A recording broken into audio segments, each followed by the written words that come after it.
Memphis's very own Jaren Jackson Jr. is representing Team USA in the FIBA World Cup.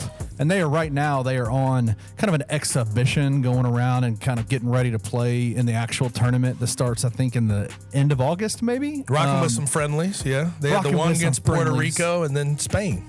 Then they play Slovenia next. Yep. Now they played Spain this past weekend.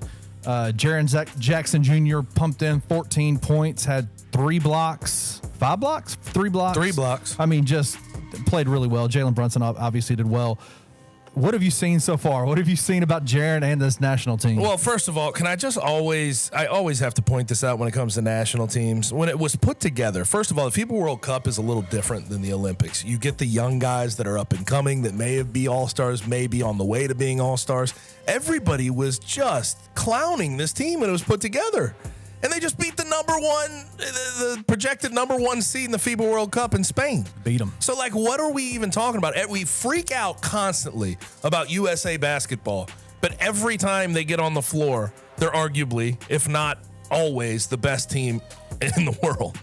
And they handled Spain by 10 points. They beat the hell out of Puerto Rico. In Spain. Let's not forget it was in Spain. Exactly. It's just, it gets annoying to constantly deal with all the talk around what the USA team's going to look like, and then they come out and they show what they're going to look like, and it's usually pretty damn good. But either way, off that point, Jaren Jackson Jr., he was voted through training camp the best player on the World Cup team for the USA.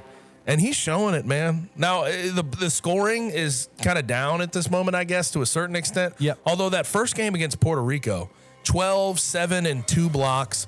And he had 8 of the first 12 points. And to see how Steve Kerr is using him, he's trying to make him a fulcrum, like a bright spot on offense.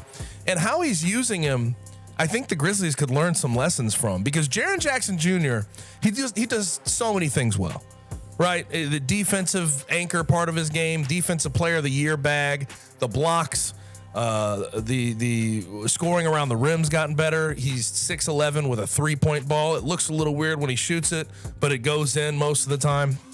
But seeing him as a 5, a natural 5, on-ball screener, getting to some pick and rolls, getting into a pick and then finding out times to dive and them delivering passes to him around the rim.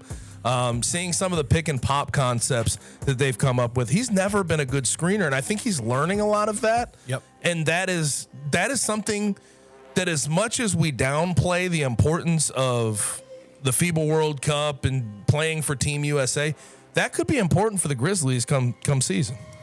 Yeah, you're absolutely seeing Jaren be utilized in ways that he's not utilized at Memphis. And a lot of it might be the fact that you have Steven Adams. You have Steven Adams, number one. You got Ja Morant, who needs to have open space and needs to have.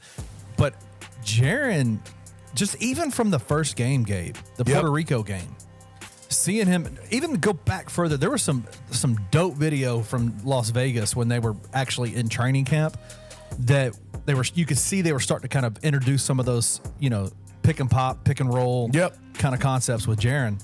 And it looked awkward. It looked like he had not done this before. And then you see him in the game. You see him against Spain and you go, oh, I see what this could be. Now, what I have noticed is a few times Jaren turns the wrong way, seals the wrong way when he does dive. Maybe doesn't do it as quick as he should. And so there's still some trying to figure out how to move his body in that kind of an action. But if he can get it.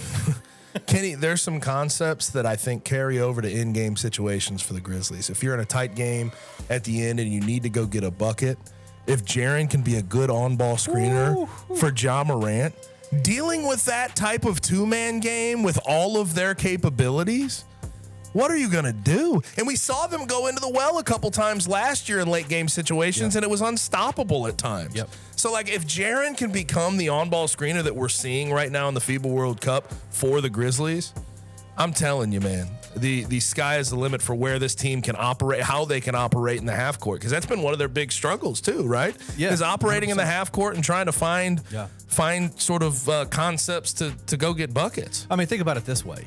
Steven Adams is known for setting probably the best screens in the entire NBA. Yes.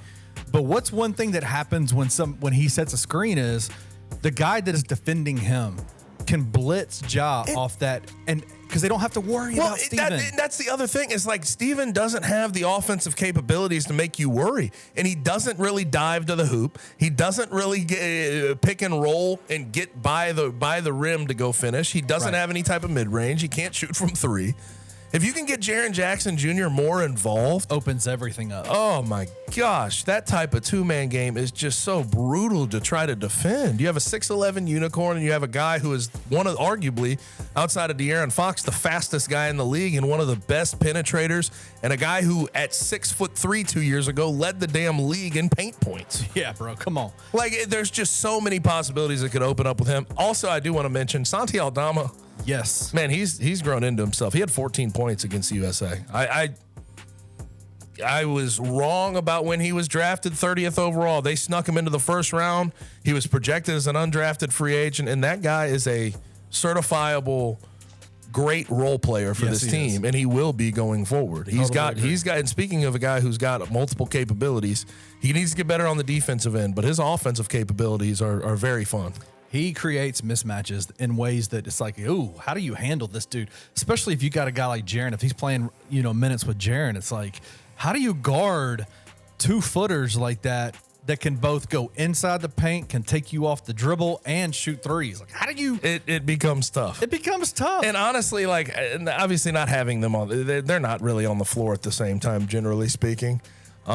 Could they be, though? But I mean, last year, looking at how Santi filled in for Jaren for those first 15 games when he was hurt, right, and had to get his knee right, he's shown us what he's worth. And now with the FIBA World Cup, playing against the USA, dropping 14, he's adding to it, and I think he's adding to his bag as well. Now the defensive side needs to come along, like I said, but he's a fun player to watch.